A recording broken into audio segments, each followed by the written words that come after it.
Hey, good morning, y'all. It's me and Mushroom Mug back again, only this time it's coffee.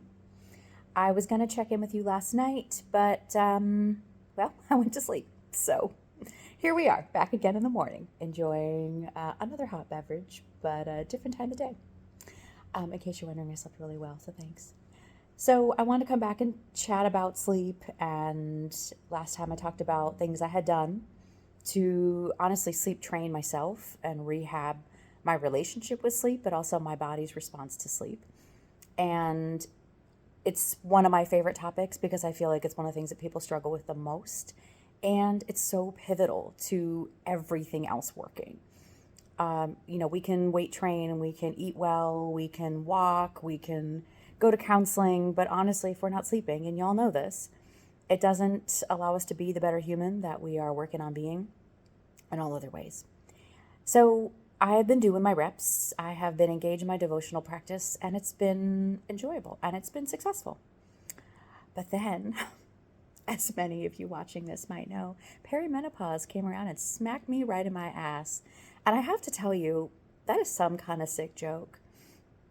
I will say maybe, especially for me, but I think that I won't discount all of the experiences you've had after so many years of being sleep deprived. And then finally get my shit back on track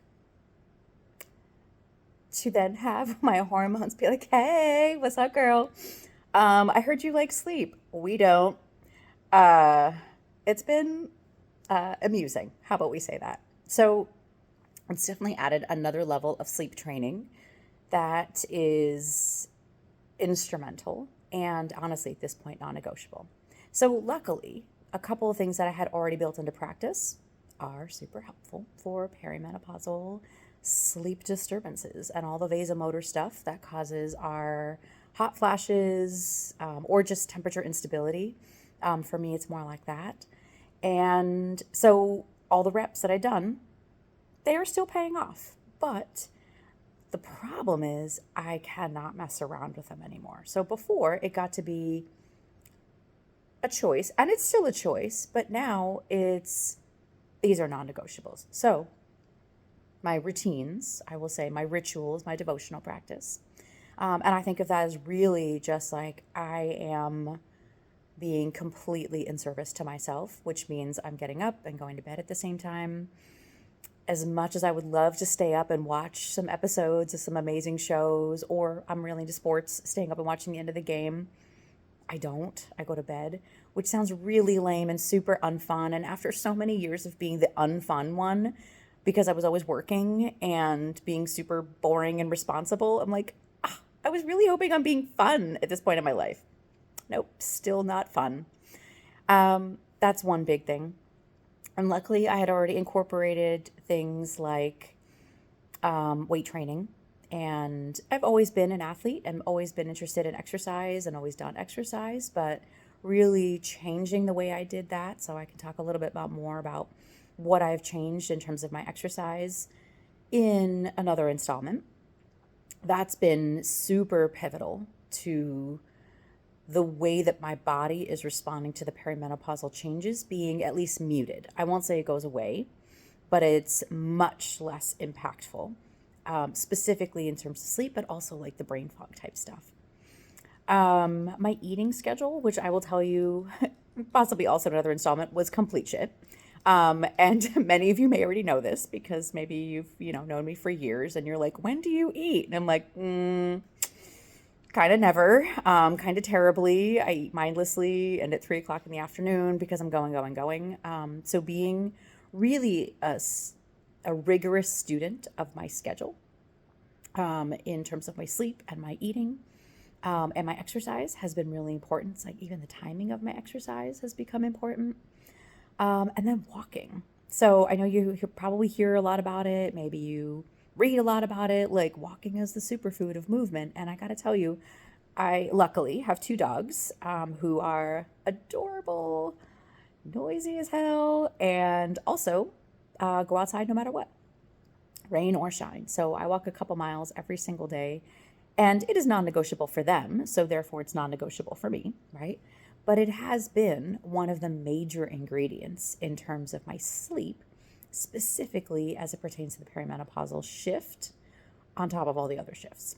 So these are not the only things that are successful for people who have perimenopausal sleep stuff, but I would say that they're the building blocks. Like these are the things that if I were working with you as a doc, you're my patient, you're my friend, and we're talking about like, okay, how are we going to get the train back on the rails? These are the basics that I would work in. And then I've never been a super big drinker, partly because I'm made from like 10 million thousand years of, South Indian non-drinking DNA. So my tolerance has actually always been quite durable. And then I was on call and working. And so it's not like I could be like, hey, I'm going to go get lit tonight. That's like 2 drinks. So it's never been, a superpower of mine. I will say that even at this point, like more than 1 drink and my sleep is trash. It's just not really worth it for me. And during the week, I don't really have much call for it because, as aforementioned, I'm not cool and super boring. So it doesn't happen very often. And when I do, it is so much more noticeable and, almost to the point where I'm like, why? So there's some basics, right? Our relationship to alcohol, our schedule around food, our relationship to movement and walking. And some of these basic building blocks just have to be in place before we do the other stuff, right? Like we can do the supplements, we can do the HRT, we can do other medications, but really, like if we're talking about being like transformational in this space, we're talking about building from the ground up. So that's what I like to do. I've been literally doing it for myself for the last couple years, and I can say it's been actually transformational. I feel like I have actually just rebuilt myself cell by cell, and it's kind of cool feeling. So on that note, I also want to give you a little heads up. Some of you already know that I am making my way back into clinical practice. So I'm going to release all those details on Wednesday, October 2nd.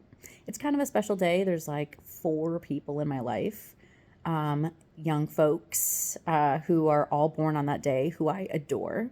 So it just felt like a really nice birthday because I get to share it with 4 young people that I absolutely love. So those details are coming out on my site on Wednesday, and I'm excited. I'm excited in a way that I was like 16 years ago to get started, and now to get started again, and really in this vein of transformation and rebuilding. Like I am transformed, and that's the kind of stuff I want to do, and I am rebuilt, and that's the kind of stuff I want to do. So if you're interested, if you want to learn more, if you think that there's somebody out there who's like, you might want to work with this person, send them my way. It's going to be a little bit in person, a little bit of virtual, depending on what people need. And because I'm a teacher lady at heart, I'm also building in a lot of educational components to what I do as well. So that's a nutshell on what's happening next. But in the meantime, work on your basics, and let's do this together. Bye.